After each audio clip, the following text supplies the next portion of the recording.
Bismillahirrahmanirrahim. Assalamualaikum warahmatullahi wabarakatuh. Selamat sore semua pemirsa TV-mu dimanapun Anda berada. Kembali kita bertemu kembali pada acara sore hari ini, yaitu pengajian Ramadan di rumah bersama MC3 ya, Muhammadiyah COVID Center Muhammadiyah COVID-19 Comment Center dan Lazismu. Pada kesempatan sore hari ini kita sudah bersama dengan kita salah satu sekretaris umum dari pimpinan pusat Muhammadiyah, yaitu dengan Bapak Dr. Abdul Muti MED, dengan tema yaitu strategi pendidikan di masa pandemi COVID-19. Kita sapa dulu. Assalamualaikum Pak Muti. Waalaikumsalam warahmatullahi wabarakatuh. Apa kabar Bapak? Sehat? Alhamdulillah sehat. Alhamdulillah sehat Bapak ya. Ikut kena PSBB ya Pak ya di sana Pak? Iya, ini Jakarta, Tangerang Selatan termasuk yang ya. PSBB-nya sudah berlaku ya. Iya baik Pak. Sekarang langsung saja ya Pak. Kita sore ini temanya tentang strategi pendidikan Pak. Baiknya seperti apa? Kondisi saat ini yang tadinya tatap muka kemudian tiba-tiba semua online di rumah, sekolah dari rumah, seperti itu. Monggo Pak. Ya, COVID-19 ini merupakan realitas baru atau new reality yang memang belum pernah dihadapi di Indonesia.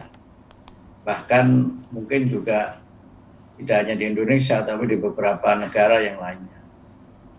Dan karena sebuah realitas baru, tentu tidak banyak yang bisa disiapkan dan tidak banyak pengalaman yang dimiliki oleh negara kita, termasuk beberapa negara lainnya, bagaimana mengatasi wabah COVID-19 ini.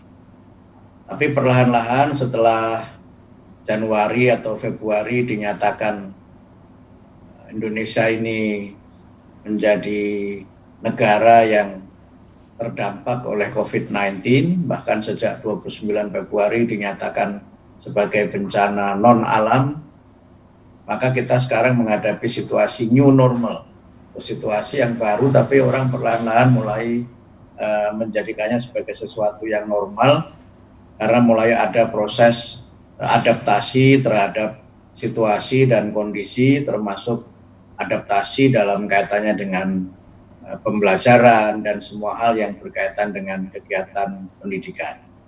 Istilah-istilah yang sebelumnya tidak dikenal sekarang menjadi populer, misalnya istilah bekerja dari rumah atau work from home, di mana memang banyak kantor yang tidak membuka atau sengaja memang demi alasan keselamatan mempersilahkan para pegawai untuk bekerja dari rumah. Banyak juga perusahaan, tapi yang repot lagi tidak sekedar work from home, tapi juga ada orang yang kemudian dirumahkan karena di PHK oleh tempat di mana dia bekerja.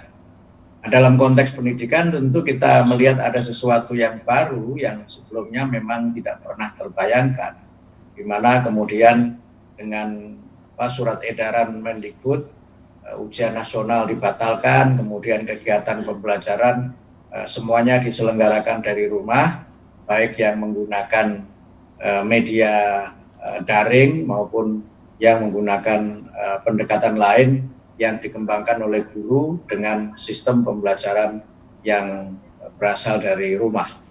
Tentu ini sesuatu yang baru yang kalau sebagian kawan saya menyebut ini adalah proses revolusi industri 4.0 yang dipercepat. Karena selama ini mungkin orang berbicara mengenai revolusi industri 4.0 itu masih sebagai wacana dan mungkin hanya sebagian kecil dari lembaga-lembaga pendidikan yang sudah menggunakan pembelajaran online. Tapi dengan COVID-19 ini sekolah-sekolah dan lembaga-lembaga pendidikan mulai dari tingkat dasar sampai tingkat perguruan tinggi itu memang menggunakan sistem daring ini sebagai sebuah pilihan yang paling tepat untuk bagaimana agar kegiatan pembelajaran masih berlangsung.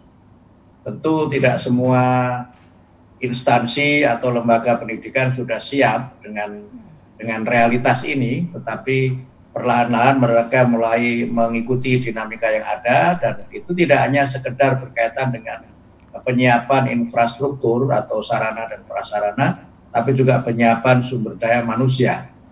Karena pembelajaran sistem daring seperti yang dikembangkan semasa wabah COVID-19 ini tidak cukup hanya mengandalkan alat, tapi juga harus diikuti dengan kesiapan sumber daya manusia, terutama adalah guru, kemudian tenaga kependidikan, kemudian murid juga harus siap dengan itu, bahkan juga orang tua juga harus siap dengan itu. Karena anak-anak yang biasanya ke sekolah sekarang sebagian besar waktunya berada di rumah, dan tentu kesiapan ini memerlukan waktu, sehingga memang tidak selalu berjalan dengan mudah. Bahkan sekarang juga ada beberapa hal baru yang mulai terjadi, misalnya ujian online yang juga memang menjadi konsekuensi dari sekolah yang diliburkan, tetapi tahun pelajaran atau kegiatan pembelajaran masih diasumsikan berjalan secara normal. Nah, realitas-realitas ini memang menuntut kita untuk secara kreatif dapat bisa beradaptasi dengan perubahan yang ada, walaupun memang tidak selalu ini menjadi situasi yang ideal, tetapi situasi yang memang terjadi karena force majeure, dan memang kita tidak bisa begitu saja beradaptasi, karena memang ini sesuatu yang sama sekali baru dan penyiapannya memang menuntut kesiapan yang serba cepat. Ada banyak pertanyaan memang ketika sistem daring ini. Kalau pembelajaran dimaknai sebagai transfer of knowledge, itu memang masih bisa berjalan dengan baik. Tapi kalau pembelajaran itu dimaknai dalam pengertian yang lebih luas, yaitu transfer of skills dan transfer of value, ini memang menjadi pertanyaan kita tentu. Karena tidak semua materi pelajaran bisa disampaikan secara kognitif atau secara verbal begitu, tetapi memang ada beberapa yang diperlukan keterampilan tertentu, di mana kehadiran pendidik dan tenaga kependidikan sangat diperlukan. Bahkan kemudian transfer of value itu juga memang menjadi sebuah tantangan tersendiri, karena pendidik tidak bisa memberikan perhatian terhadap bagaimana anak-anak itu belajar di rumah, dan kemudian ketika berbicara mengenai ujian tentu kita bertanya mengenai objektivitas dari mereka mengerjakan, apakah betul ujian itu dikerjakan oleh peserta didik yang bersangkutan, dan kemudian persoalan lain yang memang berkaitan dengan the value of education, dan persoalan di mana pembelajaran atau pendidikan itu tidak sekedar transfer of knowledge, proses knowing di mana orang mengetahui sesuatu, tapi juga ada proses yang berkaitan dengan value dan juga berkaitan dengan skills. Ada telepon Pak, kita angkat dulu teleponnya. Silakan. Ya. Silakan. Mohon disebut nama dan dari mana, monggo Pak. Assalamualaikum warahmatullahi wabarakatuh. Waalaikumsalam warahmatullahi wabarakatuh. Sugeng Santen, Pak Kiai Haji Profesor Mukti. Terima kasih. Saya Pak Tony dari MDMC Kota Malang. Pak Fatoni. Berkaitan dengan strategi pendidikan nasional terdampak COVID ini, saya pertama melihat strategi klaster pendidikan nasional ini ternyata belum siap ini Pak Mukti. Lebih siap dari Muhammadiyah. Nah, mohon izin ini Pak Menterinya, Pak Nadiem ternyata diam aja. Nah, itu yang terjadi. Nah, ada inovasi yang terkait dengan anak didik, terutama dari SD sampai SMA ya. Jadi ini saya banyak keluhan dari wali murid dan guru. Kuota untuk pembelajaran tiap hari itu kan mereka juga mengeluarkan kuota internet. Nah, sedangkan orang tua itu satu HP dipakai anak berdua, bertiga. Nah, seperti itu. Ada Google Classroom, ada yang pakai Zoom, ada yang pakai aplikasi lainnya. Setiap hari harus kirim foto, kirim video, tugas-tugas. Ini kan Ya, juga ya. memberatkan, Pak. Betul. Yang betul. belum lagi nanti di pelosok-pelosok daerah itu jangankan internet, sinyal aja susah. Begitu. Iya. Yang kedua, Langsung, strategi pertanyaannya, untuk anak dalam Langsung pertanyaannya apa? Bisa Ya, sudah bisa ditangkap. Bu. bagaimana Bisa ditangkap, ini ya. solusi Muhammadiyah? Oh, injil. Katanya dari TV-mu itu kan ada pembelajaran tiap hari. Iya. Apakah itu bisa gayeng terus atau masih sesaat ini? Karena kalau TVRI itu boring itu, Bu. Pak Mufti. Nggih. Terima Ya, kasih, ya. matur nuwun. Assalamualaikum Baik. warahmatullahi wabarakatuh. Terima kasih Pak Ya, baik. Antoni atas pertanyaannya. Monggo Pak, Langsung ya, Bu? langsung dijawab saja. Ya, itu yang tadi saya sebut sebagai new reality atau sebuah realitas baru yang ternyata kami sebenarnya juga sempat mendiskusikan ini di kementerian dalam posisi saya sebagai ketua BSNP. Karena memang setelah COVID-19 ini dan beberapa kebijakan Mendikbud itu diberlakukan, memang persoalan di lapangan tidak sesederhana yang kita bayangkan. Katakanlah misalnya ketika ujian nasional itu dibatalkan, maka konsekuensi dari pembatalan itu juga luar biasa ternyata. Ada banyak aspek yang memang tidak pernah atau belum diperhitungkan sebelumnya, ternyata itu menjadi persoalan yang mengemuka. Misalnya soal bagaimana ujian itu diselenggarakan di sekolah, dan ternyata juga sekolah-sekolah tidak siap. Banyak guru yang bertanya, kalau nggak ada UN, kemudian ujian sekolah, bagaimana penilaiannya dan sebagainya. Memang ini sesuatu yang tidak kita bayangkan sebelumnya. Belum lagi tadi disampaikan katanya dengan klaster atau yonasi. Nah, yonasi itu sebuah sistem yang memang dirancang sebagai kebijakan yang lebih mendekatkan peserta didik dengan lingkungan alam dan lingkungan sosial di mana peserta didik itu tinggal.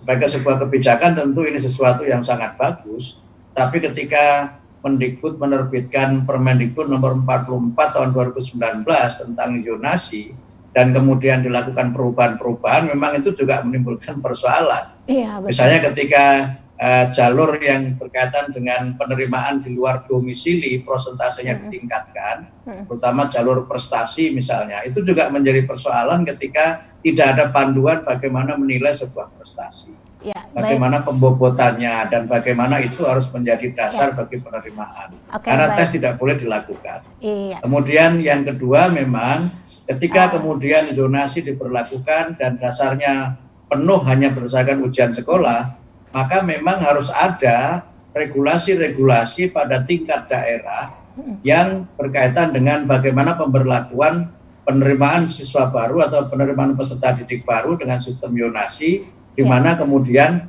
dasarnya adalah domisili dan prestasi. Ya, ini memang harus ada kebijakan dari pemerintah daerah dan tentu harus ada kreativitas dari berbagai lembaga termasuk Muhammadiyah untuk bisa menyelesaikan persoalan ini dengan kreativitas yang saya kira Muhammadiyah sudah teruji dan karena sekarang eranya merdeka, jadi merdeka saja membuat kebijakan. Betul Pak. Maaf Pak Muti, kita teruskan lagi nanti bagaimana bentuk kreativitasnya. Kemudian tadi kan permasalahan UN itu berarti permasalahan kualitas standar pendidikan yang seperti apa nih, udah nggak ada UN gitu ya Pak ya. Kita akan lanjutkan sesaat lagi setelah pesan-pesan berikut ini.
Selamat pagi untukmu yang selalu memulai dengan yang halal.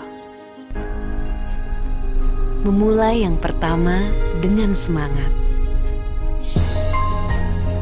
Memulai menyebarkan inspirasi. Kecantikan sejati dimulai dari inovasi tanpa henti. Kebaikan dimulai dari yang halal. Wardah halal dari awal.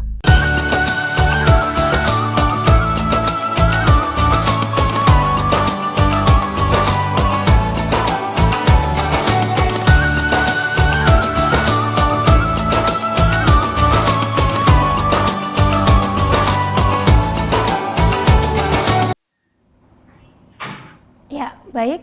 Kembali lagi bersama Ramadan bersama di rumah bersama pimpinan Pusat Muhammadiyah. Sebelum kita lanjutkan bersama Pak Muti, saya ingatkan Bapak Ibu pemirsa TV-mu di rumah bisa langsung berinteraksi dengan kami melalui nomor WhatsApp atau nomor telepon yang ada di layar kaca. Kembali lagi ke Pak Muti, silahkan Pak Muti. Jadi bagaimana Pak terkait dengan kualitas ya Pak ya, karena kuliah daring ini kalau cerita dari teman-teman itu yang ngerjain tugas jadi orang tuanya misalnya karena waktu misalnya seperti itu, atau tadi ngerjain tes itu siapa nih yang ngerjain karena tidak ada dan tadi kemudian muncul persoalan-persoalan terkait UN, kemudian gimana caranya bisa masuk sekolah, zonasi dan seterusnya. Apa yang sebenarnya dilakukan Pak? Ya itu tadi yang saya sampaikan bahwa pendidikan atau pembelajaran itu tidak sekedar proses transfer ilmu atau pengetahuan, tetapi memang ada transfer nilai, dan pendidikan itu juga tidak bisa dilepaskan dari proses sosialisasi.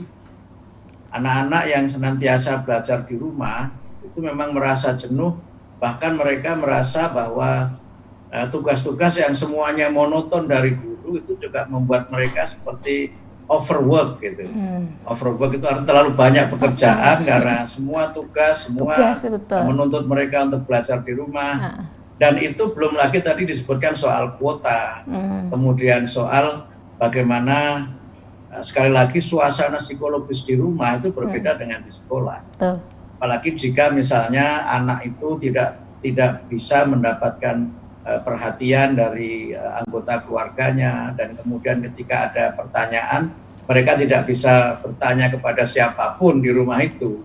Kalau di sekolah mereka masih bisa bertanya kepada gurunya atau bertanya kepada teman di kelasnya, sehingga masih ada proses interaksi dan ada proses di mana pendidikan sebagai bagian dari pembentukan karakter itu sebagian memang dibentuk melalui interaksi interpersonal antara sesama siswa atau peserta didik dan antara peserta didik dengan guru.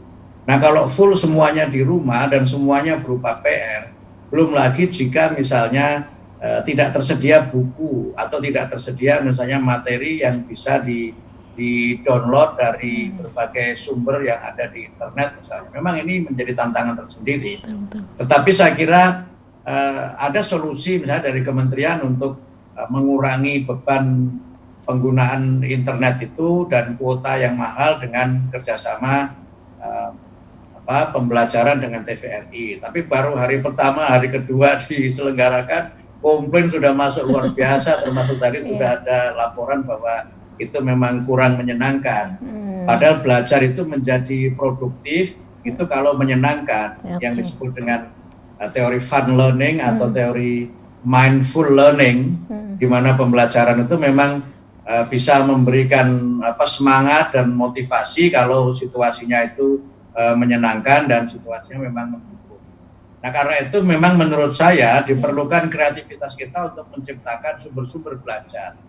Saya kira kita bisa kembali menggunakan sumber-sumber belajar yang bersifat mungkin sudah agak semi konvensional ya, misalnya menggunakan audio yang tidak selalu kan harus menggunakan internet, sehingga guru-guru misalnya mungkin bisa merekam materi pembelajarannya itu di kaset, atau mungkin yang agak canggih bisa pakai podcast atau yang lainnya, atau mungkin ada kerjasama antara lembaga pendidikan dengan radio-radio setempat misalnya, di mana proses pembelajaran itu disampaikan melalui radio gitu. Saya ingat dulu belajar bahasa Inggris itu dari radio loh. Dan itu ternyata bisa dalam beberapa hal. Nah, tentu memang ini sekali lagi lebih pada aspek transfer of knowledge. Tetapi kalau kita pakai teori dan pepatah lama ya tidak ada rotan akar pun jadi begitu.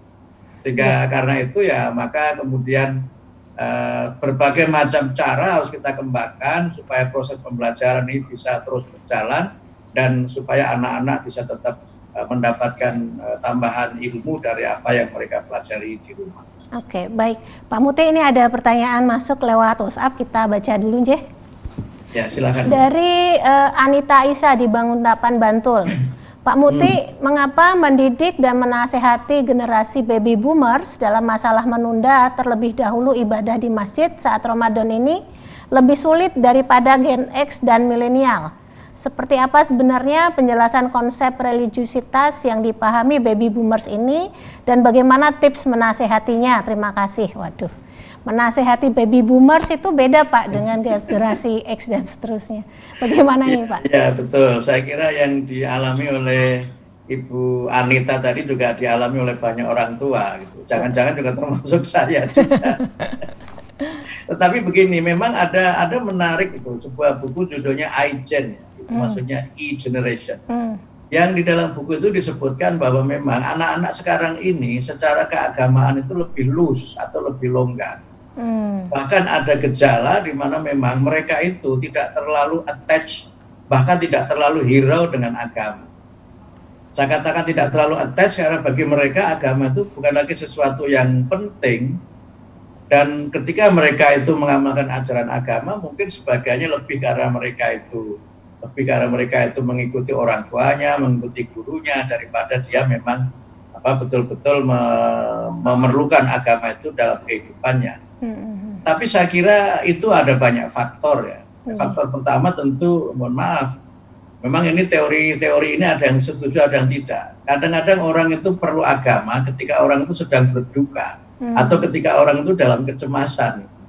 Ini teori psikologi agama ada yang mengatakan begitu. Orang itu perlu agama karena orang itu takut, orang itu perlu agama karena dia itu tidak tenang, dia itu bimbang begitu. Tapi kalau orang itu hidupnya tenang-tenang saja, memang dia cenderung untuk tidak terlalu hero pada agama. Nah, anak-anak sekarang itu kan tidak punya masalah yang susah seperti generasi dulu. Iya. Segalanya terlalu mudah hidupnya nih Pak. Iya, dan kemudian serba menyenangkan gitu. Tetapi saya kira ada hal lain yang menurut teori, baik dalam kaitannya dengan teori psikologi agama maupun yang berkaitan dengan bagaimana mendidik anak secara spiritual. Dalam perkembangan anak itu kan memang mereka ini belajar agama itu dari orang tuanya. Dan dalam kaitan ini saya kira memang conditioning atau penciptaan lingkungan yang memungkinkan mereka untuk bisa menjalankan ajaran agama itu memang harus diciptakan. Karena itu maka banyak misalnya anak-anak yang tinggal di pesantren atau di asrama. Karena memang ada conditioning, ada penciptaan lingkungan di mana memang mereka itu harus belajar, ya memang itu akan punya pengaruh. Dan habit ini bisa ditanamkan sebenarnya, walaupun ketika nanti sudah pulang situasinya berbeda lagi. Berbeda dengan ketika di pesantren. Nah, ini memang tidak mudah, tetapi tentu tugas kita sebagai orang tua adalah senantiasa mengingatkan, senantiasa menyampaikan bahwa anak-anak harus tetap menjalankan ajaran agama, dan itu adalah tugas orang tua. Yang Al-Quran memberikan contoh melalui para nabi dan kemudian contoh dari orang-orang yang disebut sebagai ahli hikmah itu. Misalnya Nabi Ibrahim itu kan sampai berdoa, Rabbi ja'alni muqimas sholati wa min dzurriyyati. Itu kan bagian dari tanggung jawab orang tua agar tidak hanya orang tua saja yang senantiasa melaksanakan sholat, tapi anaknya juga harus melaksanakan sholat. Kemudian Luqman menasihati anaknya juga supaya senantiasa melaksanakan sholat dan sebagainya. Dan itu menurut saya harus menjadi bagian dari uswah dan ibrah bagi orang tua untuk tidak pernah berhenti mengingatkan anak-anaknya dan mengingatkan anggota keluarganya untuk senantiasa taat menjalankan ajaran agama. Sehingga karena itu maka memang tugas ini tidak semakin ringan, karena memang anak-anak sekarang cenderung semakin terbuka secara pergaulan, dan dalam banyak hal memang ada lingkungan yang kita sebut dengan lingkungan keempat dalam pendidikan. Lingkungan pertama itu kan sekolah ya, kemudian rumah, kemudian masyarakat. Ada warga baru yang bukan lingkungan baru, yaitu media, terutama media sosial. Ini juga sudah menjadi makhluk baru yang dia punya pengaruh yang luar biasa. Jadi kalau dulu orang berbicara mengenai a new family member, anggota keluarga baru yang bernama televisi, sekarang anak-anak tidak terlalu hero dan mungkin tidak terlalu addicted atau ketagihan dengan televisi, tapi kalau sudah dengan media sosial itu sudah menjadi masalah tersendiri. Dan memang ini sesuatu yang tidak mudah, tapi saya kira uswah atau keteladanan dan kemudian perhatian adalah salah satu cara untuk betapapun sulit, tapi tugas ini harus kita lakukan. Iya. Berarti orang tua memang punya peran sangat penting ya Pak ya, terutama dalam penguasaan teknologi. Tadi karena di sekolah tadi juga kan ketika tiba-tiba daring, orang tua tiba-tiba kan juga harus belajar matematika lagi misalnya, begitu. Betul, ya. Dan ini sekarang tadi, susah menghadirkan guru privat matematika seperti sebelum ada COVID-19 juga. Iya. Seperti itu. Kemudian juga tadi religiusitas, disuruh sholat susah misalnya ya, seperti itu. Tetapi tentu semuanya harus dimulai dari orang tuanya, dan memang penciptaan lingkungan dalam keluarga juga memang sangat menentukan. Sehingga kalau kita baca hadis Nabi kan memang ada yang menjelaskan agar kita ini sholat sunat di rumah atau bahkan sholat wajib juga di rumah, agar rumah kita ini tidak menjadi kuburan gitu. Betul. Tidak menjadi tempat untuk tidur saja. Sehingga ini saya kira penting. Bahkan ada riwayat lain menyebutkan nawiru buyutakum bisolati wa qiraatil Quran, kan? Jadi terangilah rumahmu dengan sholat dan bacaan Quran. Jadi kalau kita ingin anak kita ini sholat, ya kita harus sholat. Kalau kita ingin anak kita baca Quran, ya kita harus baca Quran dan mengingatkan mereka untuk tertib membaca Al-Quran. Iya. Baik Pak Muti, sebelum break mungkin masih banyak pertanyaan yang mau saya ajukan Pak, mungkin terkait dengan strategi Muhammadiyah sendiri dalam pendidikan menghadapi pandemi ini. Namun sebelumnya kita ikut dulu yang akan lewat berikut ini.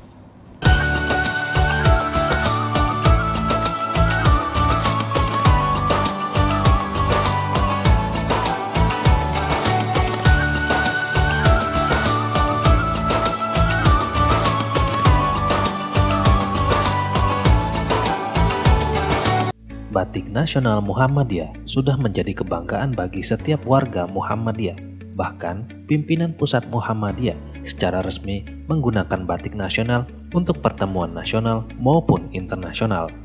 Dua kader Muhammadiyah, Iqbal dan Sarah, peraih medali emas di kejuaraan pencaksilat Asian Games, menjadi bagian ikon brand ambasador batik nasional Muhammadiyah. Kami bangga berbatik nasional Muhammadiyah. Untuk pemesanan lebih lanjut, hubungi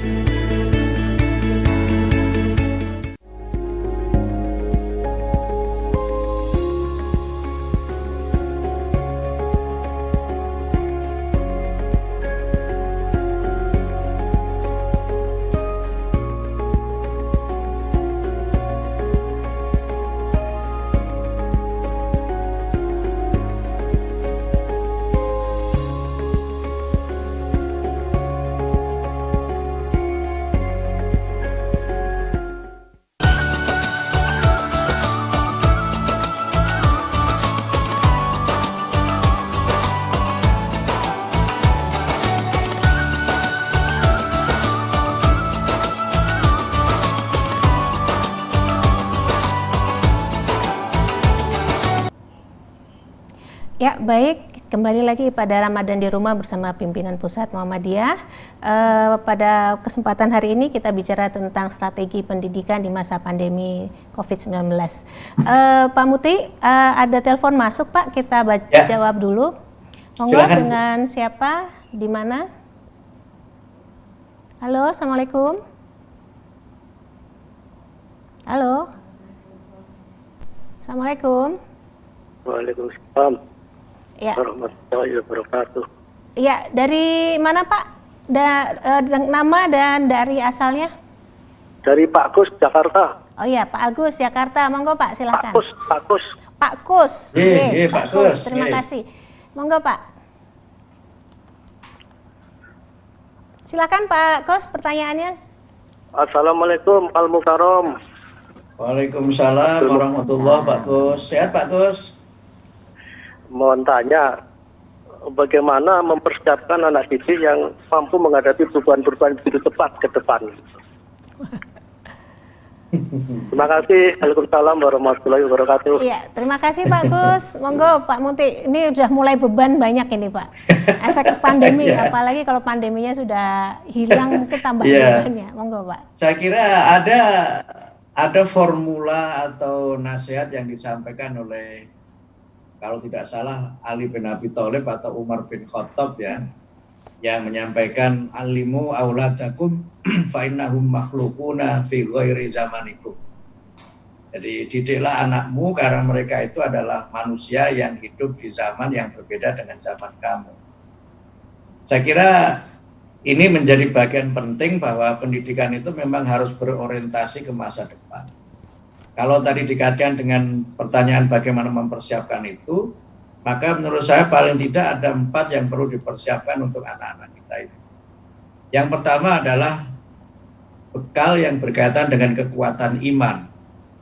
Nah, ini yang memang harus kita tanamkan dan itu menjadi fondasi bagi semuanya. Karena iman itu tidak hanya berkaitan dengan bagaimana ada proses regenerasi diniyah atau ketersambungan agama, tapi juga iman itu bisa memberikan kepada anak-anak kita kekuatan dan memberikan motivasi serta makna dari apapun yang mereka kerjakan.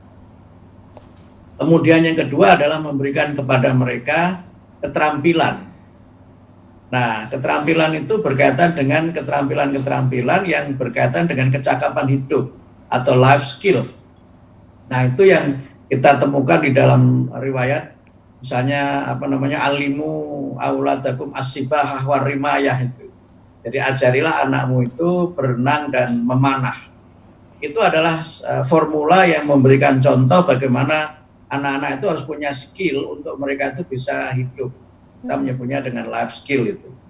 Nah, kemudian yang ketiga perlu kita berikan mereka kompetensi-kompetensi, terutama kompetensi sosial dan kompetensi moral.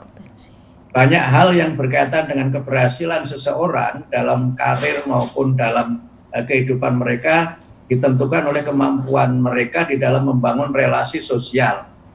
Dulu orang menyebut dengan emotional intelligence, tapi social competence itu lebih tinggi daripada emotional intelligence. Karena itu menyangkut relasi interpersonal yang memang harus ada nilai-nilai moral yang ada di situ. Nah, kemudian yang keempat yang saya kira memang menjadi penting adalah bagaimana kita memberikan mereka keterampilan-keterampilan yang berkaitan dengan soft skill. Kalau tadi yang nomor 2 itu hard skill, maka ini adalah soft skill. Yang soft skill itu kalau sekarang orang bicara mengenai 4C. Itu ada critical thinking, kemudian communication, collaboration, dan creativity. Karena dengan 4 skill itu, orang bisa mampu melewati batas-batas dan mampu bisa menyelesaikan berbagai macam persoalan yang itu tidak mereka temukan di dalam bangku pelajaran. Karena itu maka pendidikan memang harus lebih menekankan pada aspek yang berkaitan dengan penanaman kompetensi dan skills daripada menjejali peserta didik dengan materi yang terlalu banyak. Sebab materi itu diberikan sebanyak apapun mesti akan kurang. Karena orang akan terus hidup dalam zaman yang senantiasa berkembang. Kemudian kalau materi itu diberikan semuanya sebanyak-banyaknya juga akan jenuh. Sehingga karena itu maka yang kita berikan itu haruslah materi yang esensial, yang betul-betul sangat diperlukan kaitannya dengan 4 hal tadi itu. Banyak orang saya mengkaitkan dengan kemampuan yang berkaitan dengan bahasa, communication skills. Tapi communication itu tidak semata-mata bahasa. Tapi komunikasi itu adalah kemampuan menyampaikan gagasan, kemampuan menyampaikan pesan dengan media. Apakah itu media misalnya tulisan atau lisan, bahkan dengan gestur atau bahasa tubuh dan sebagainya. Dan kemudian juga yang tidak kalah pentingnya adalah kaitannya dengan kepemimpinan atau leadership. Ini juga sangat diperlukan karena dalam dunia kerja misalnya leadership itu yang menentukan seseorang sukses dan tidak di dalam karir kehidupan mereka. Sehingga sekali lagi pendidikan itu lebih memberikan kepada anak-anak kita bekal untuk mereka itu bisa mengembangkan sendiri. Dengan bekal itu, materi itu tidak perlu semuanya diberikan, tapi yang esensial saja yang diberikan. Sehingga karena itu maka pendidikan itu harus berorientasi ke masa depan. Kita membuat rekayasa kira-kira masa depan 10 tahun lagi akan seperti apa, 20 tahun lagi akan seperti apa. Anak kita kalau sekarang itu SD, berarti 6 tahun lagi mereka akan lulus SMA, akan masuk bangku kuliah. Nah, kira-kira apa yang berkembang dalam dunia kerja, tren perguruan tinggi seperti apa, itu yang mereka harus disiapkan sejak dari mereka menempuh pendidikan di tingkat yang paling dasar. Baik, Pak Mukti, Nun Sewu, ini ada lagi penelpon yang masuk, silahkan. Ya, silahkan. Assalamualaikum. Assalamualaikum. Monggo, siapa ini, Bapak, Ibu?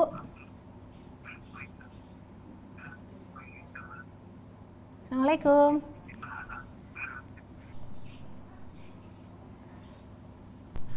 Terputus apa ya? Oke, baik. Belum ada lagi masuk ya? Oke, karena tampaknya kita jawab dulu, ada pertanyaan dari WhatsApp masuk ini, Pak. Dari Bapak Wahidin Uhamka. Bagaimana kemungkinan Muhammadiyah membuat platform pembelajaran online sendiri yang bisa digunakan oleh siswa Muhammadiyah saat ini dan seterusnya? Bagaimana Pak Muti? Jawabannya satu saja, do it. Sulit. Do it, kerjakan. Oh, do it. Oh, kerjakan. Iya. Do it, kerjakan. Yang harus kerjain siapa dulu nih Pak?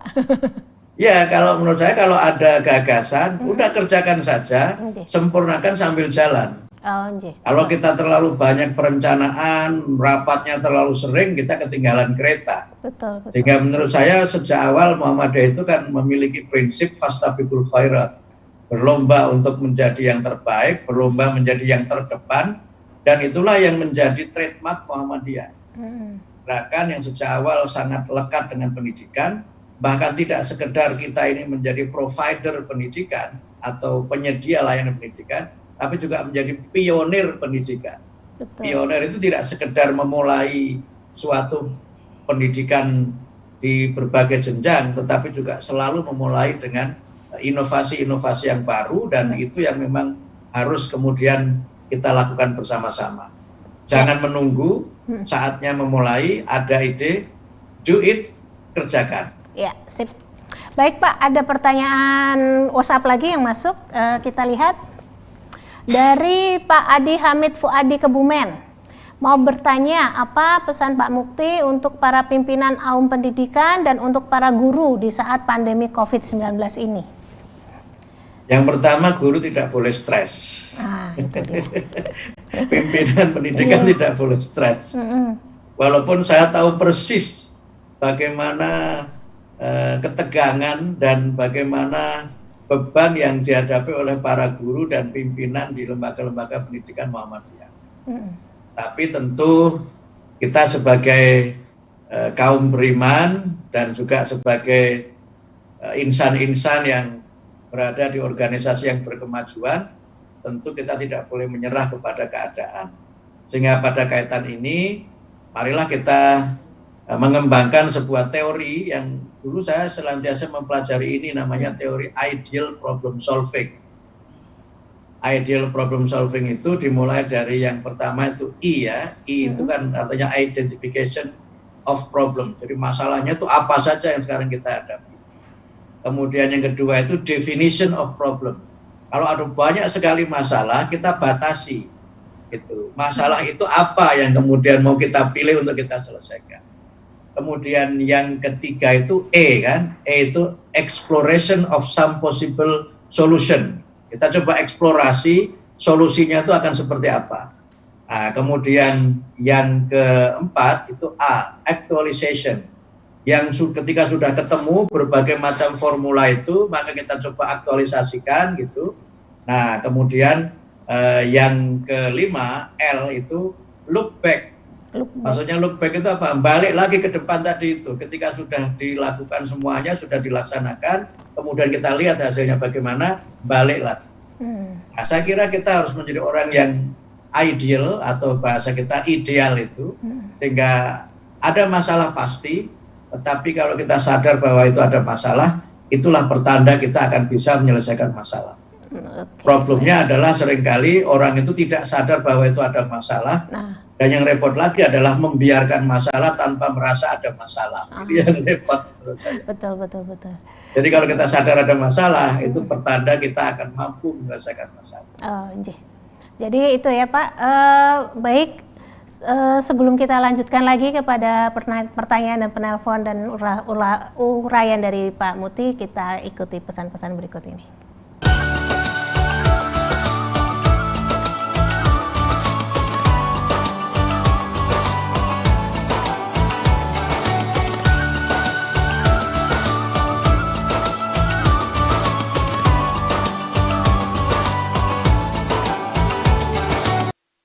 Suara Muhammadiyah sebagai amal usaha resmi Muhammadiyah hadir untuk menjadi bagian jamaah Muhammadiyah dalam memfasilitasi kebutuhan perjalanan dan pendampingan ibadah umroh jamaah Muhammadiyah.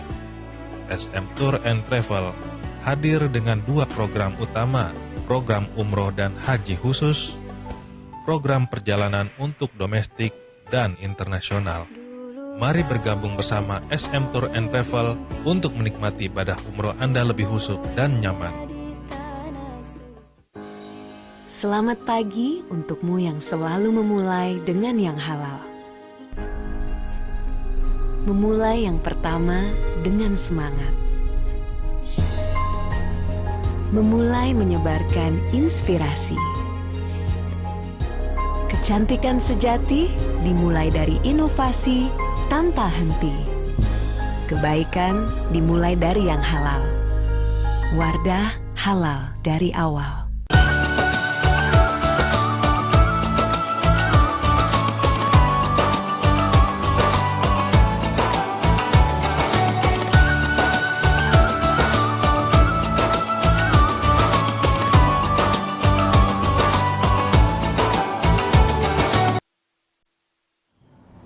Baik, kembali Ramadan di rumah bersama pimpinan Pusat Muhammadiyah. Pak Muti, ada penelpon masuk. Kita sapa dulu, Pak. Assalamualaikum. Waalaikumsalam. Ya, tolong disebutkan nama dan asal, Pak. Oh ya, nama saya Harnen. Dari PCM Haji Barang, Banyumas. Dari Banyumas. Anjir, monggo Pak Harnen, pertanyaannya. Ya. Baik, begini Pak, saya mau bertanya, saya kan ngajar pendidikan agama Islam. Nah, kami kan mengajunya pada buku panduan pimpinan pusat Muhammadiyah.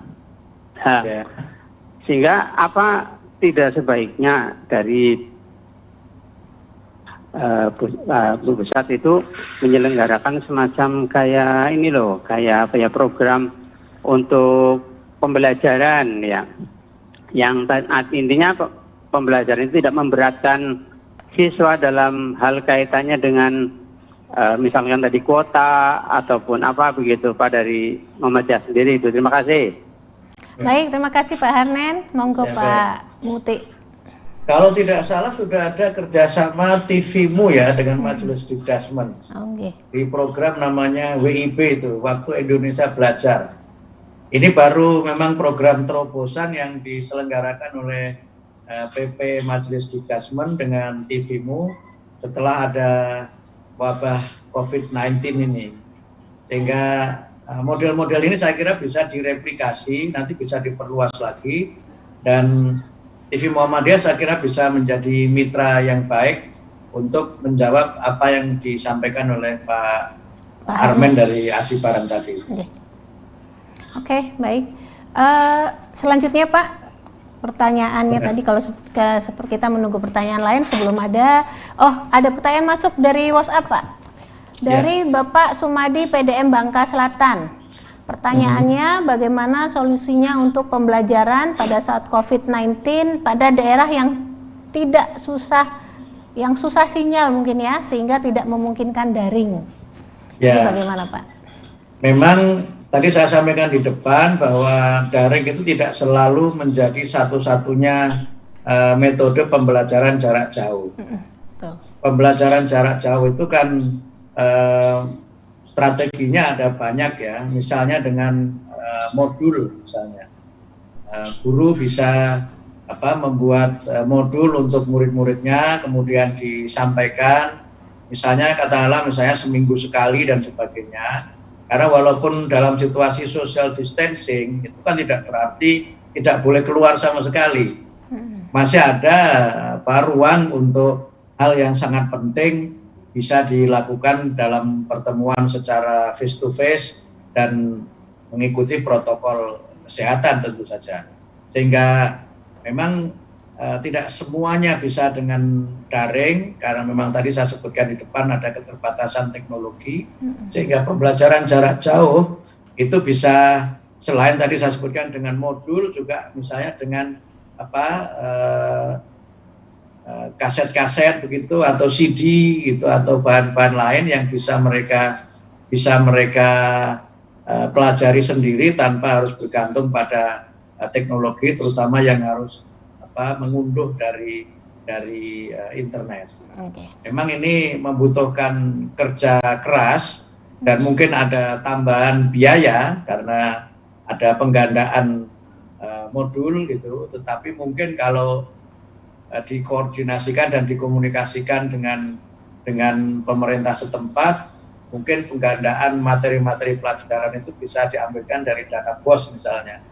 Atau misalnya juga karena ini bukan untuk tujuan komersial, buku-buku pelajaran yang mungkin selama ini tidak boleh dibawa pulang oleh peserta didik karena keterbatasan dalam situasi seperti ini, mungkin bisa diambil kebijakan untuk buku-buku itu dibawa pulang, tapi tentu dengan penggandaan tadi itu. Ya memang memfotokopi itu melanggar copyright, tapi dalam kaitan yang darurat ini mungkin kita pakai rumus bukan copyright tapi right to copy. Kalau copyright kan hak cipta, kalau sekarang ini hak untuk kita memfotokopi karena situasinya darurat. Nah, mau pakai internet tidak ada, mau pakai teknologi tidak ada, ya sudah. Yang paling mungkin adalah melakukan upaya-upaya memperbanyak bahan-bahan tertulis yang bisa dipelajari sendiri oleh peserta didik di rumah mereka masing-masing. Oke, baik. Baik Pak, ini adalah segmen terakhir Pak. Mungkin Bapak bisa menyampaikan bagaimana strategi Muhammadiyah sendiri dalam menghadapi pendidikan di era COVID-19 sekarang. Ya, yang pertama tadi saya sebut bahwa situasi di mana kita terdampak oleh pandemi COVID-19 ini adalah sebuah realitas baru, new reality, yang memang ini tidak bisa kita hindari. Tapi sebagai insan yang memiliki jiwa kemajuan dan memiliki karakter sebagai gerakan tajdid, tentu COVID ini adalah tantangan untuk kita senantiasa bergerak maju dan tantangan untuk kita bisa menemukan solusi-solusi dan inovasi-inovasi dalam rangka menyelesaikan masalah yang kita hadapi. Kemudian yang kedua tentu berulang kali disampaikan oleh Ketua Umum PP Muhammadiyah Profesor Hadar Nasir agar kita menyikapi COVID-19 ini dengan optimistis. Saatnya kita fokus untuk menyelesaikan masalah, berpikir yang konstruktif, dan tidak usah mengikuti pandangan-pandangan yang justru membawa kita kepada energi yang negatif. Misalnya menyalah-nyalahkan pihak lain, kemudian menyebarkan informasi yang tidak benar atau informasi yang justru menimbulkan kontroversi, itu harus kita tinggalkan. Kita harus menatap masa depan itu dengan optimistis dan memberikan solusi yang konstruktif. Bahwa ada masalah tentu itu sebuah realitas, tapi masalah ini kan tidak hanya kita yang menghadapi. Masalah ini tidak hanya Muhammadiyah yang menghadapi, masalah ini tidak hanya umat Islam, tidak hanya bangsa Indonesia, tapi juga seluruh bangsa-bangsa di dunia. Karena itu maka dalam situasi seperti ini justru kepeloporan kita lah yang dituntut, dan justru jiwa pembaruan kita itu yang harus kita buktikan. Kemudian yang ketiga, kita menyadari bahwa tidak ada hal yang bisa kita kerjakan seorang diri. Betapapun kita ini hebat, betapapun kita ini kuat, kita tidak bisa bekerja sendiri. Sehingga pimpinan Muhammadiyah di semua level kepemimpinan dan semua yang bergerak, berkhidmat di amal usaha Muhammadiyah maupun di pimpinan persyarikatan Muhammadiyah, bahkan warga Muhammadiyah harus senantiasa bekerja sama untuk bagaimana masalah ini bisa kita selesaikan bersama-sama. Kekuatan kita itu ada pada jaringan yang kita miliki. Muhammadiyah alhamdulillah sudah memiliki tradisi, memiliki sistem untuk senantiasa bekerja bersama-sama, bukan sama-sama bekerja. Kekuatan Muhammadiyah itu ada pada soliditas dan solidaritas gerakan yang dilakukan. Sehingga karena itu maka resources atau sumber daya yang kita miliki, marilah kita saling berbagi, karena tentu saja kita harus mengamalkan apa yang disampaikan oleh Nabi, harus ba'duhum awliya'u ba'd. Harus satu dengan yang lainnya saling memperkuat. Harus kita ini yuqatiluna fi sabilillah ka'annahum bunyanun marsus. Harus senantiasa berjuang di jalan Allah seperti bangunan yang sangat kokoh, karena kita saling memperkuat satu dengan yang lain. Kita memiliki jaringan tidak hanya di lokal di mana kita berada. Bapak Ibu mungkin berada di tingkat pimpinan ranting, tapi Bapak Ibu tidak sendiri. Ada Muhammadiyah di ranting yang lainnya, ada Muhammadiyah di cabang yang lainnya, bahkan ada Muhammadiyah di seluruh dunia, bahkan ada mitra yang tidak hanya mitra itu berasal dari Muhammadiyah saja. Kuncinya adalah kita tidak menyerah pada keadaan dan kita senantiasa berikhtiar dengan prinsip-prinsip ilmiah dan juga ikhtiar dengan prinsip-prinsip diniyah. Kita senantiasa berdoa memohon kepada Allah supaya diberikan kekuatan agar bisa mengatasi persoalan ini, tapi tentu doa itu harus disertai dengan kerja. Kemudian yang berikutnya adalah kita senantiasa bertawakal, yakin bahwa Allah akan memberikan pertolongan kepada hambanya yang senantiasa berusaha dan berjuang di jalannya. Ini yang menurut saya harus menjadi bagian dari concern kita. Karena itu maka sekali lagi kita harus optimistis melihat persoalan ini. Jangan kita berpikir negatif terhadap diri kita atau terhadap orang yang lainnya. Tidak ada seorang pun yang menghendaki COVID-19 ini menjadi masalah yang begitu berat seperti sekarang ini, tapi yakinlah bahwa tidak ada persoalan yang tidak bisa diselesaikan dan tidak ada persoalan yang bisa kita selesaikan kalau kita hanya bekerja sendiri, tidak bekerja sama dengan yang lainnya. Saya kira itu yang bisa saya sampaikan, mudah-mudahan bermanfaat, tetap maju pendidikan Muhammadiyah, tetap berkhidmat untuk kita berusaha menjadi yang terbaik. Ya. Mungkin sedikit Pak, satu lagi Pak, pesan buat anak-anak Muhammadiyah nih Pak. Siswa, kan sekolah kita ada ribuan ya, untuk para siswa yang ada di rumah, mahasiswa juga yang lagi online, daring di rumah. Apa nih Pak, yang udah mulai bosan nih, udah sebulan lebih di rumah? Saya kira kita harus juga optimistis bahwa tidak ada kesulitan yang tidak disertai dengan kemudahan. Quran menyebut fa inna ma'al usri yusra.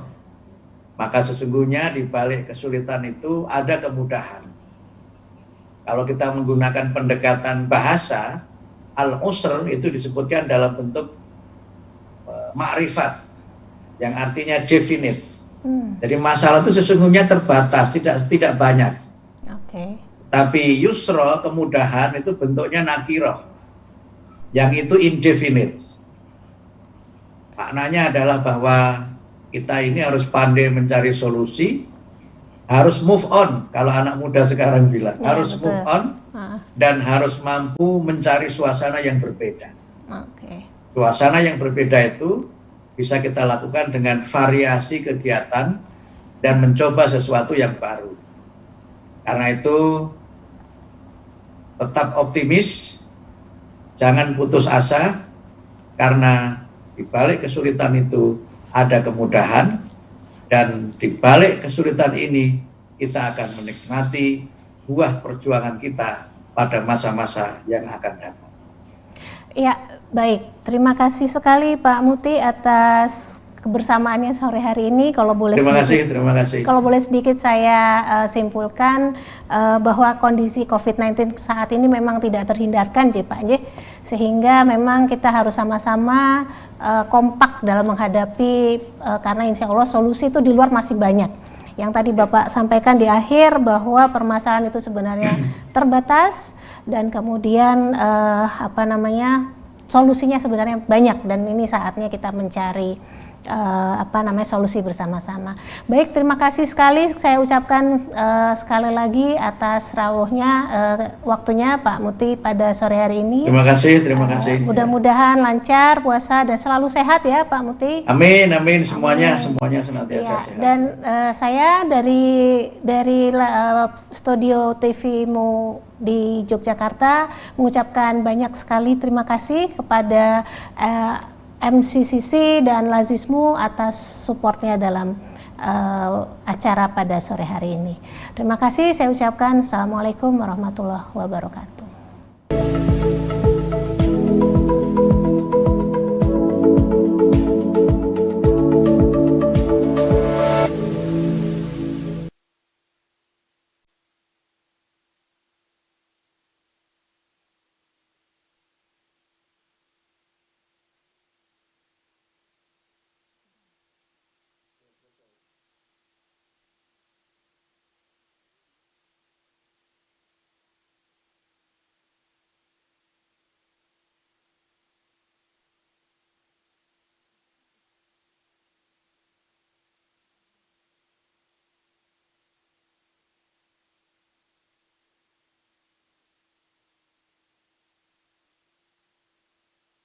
Sudah ya?